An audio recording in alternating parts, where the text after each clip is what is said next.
ఈ టీచర్కి మాత్రం హ్యాట్స్ ఆఫ్ అండి. మొన్న ఒకరోజు మియాపూర్లో నేను క్లాస్ ముగించుకొని 5th ఫ్లోర్ నుంచి కిందకు వస్తుంటే 2nd ఫ్లోర్కి రాగానే ఒక క్లాస్ రూమ్లో ఏదో ఒక చిన్న డిస్టర్బెన్స్ లాగా అనిపించింది. ఏంటని అక్కడ నిల్చొని కిటికీ దగ్గర చూస్తుంటే ఒక స్టూడెంట్ వచ్చి టీచర్ దగ్గర, ma'am I have a complaint against Kishore అన్నాడు. అంటే కిషోర్ మీద ఏదో కంప్లైంట్ ఇవ్వడానికి వచ్చారనగానే ఈ టీచర్ ఏం చేసేది తెలుసా, ఏదో రిజిస్టర్ వర్క్ చేసుకుంటుంటే క్లోజ్ చేసి, ఏంటి నీ ప్రాబ్లం అంటే, ఏం లేదు మేము కిషోర్ మీద కంప్లైంట్ ఇవ్వడానికి వచ్చాను.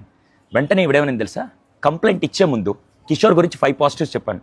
వీడు ఒక్కసారిగా ఆలోచిస్తూ, కిషోర్ నా best friend ma'am, last time నేను క్యారేజ్ తెచ్చిపోతే కిషోర్ నాకు క్యారేజ్ ఇచ్చాడు, పెన్ ప్రాబ్లం వస్తే కిషోర్ పెన్ కూడా ఇచ్చాడు, మొన్న సైకిల్ టైర్ ఫ్లాట్ అయితే కిషోర్ లిఫ్ట్ కూడా ఇచ్చాడు, ఎప్పుడు కావాలని టైంలో నాకు బాగా హెల్ప్ చేస్తాను.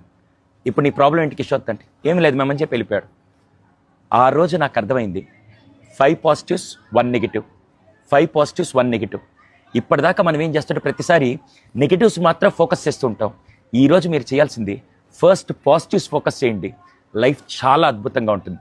అది ఇంట్లో కొన్నిసారి పేరెంట్స్ దగ్గర అవ్వచ్చు, లేకుంటే ఫ్యామిలీ దగ్గర అవ్వచ్చు, ఎక్కడైనా సరే ప్రతిసారి అస్తమానం నాకు ఇలా జరిగింది ఇది నెగిటివ్స్ అనే దాని బదులు 5 పాజిటివ్స్ వర్సెస్ 1 నెగిటివ్, అది లైఫ్ని చాలా మీనింగ్ఫుల్ చేస్తుందండి.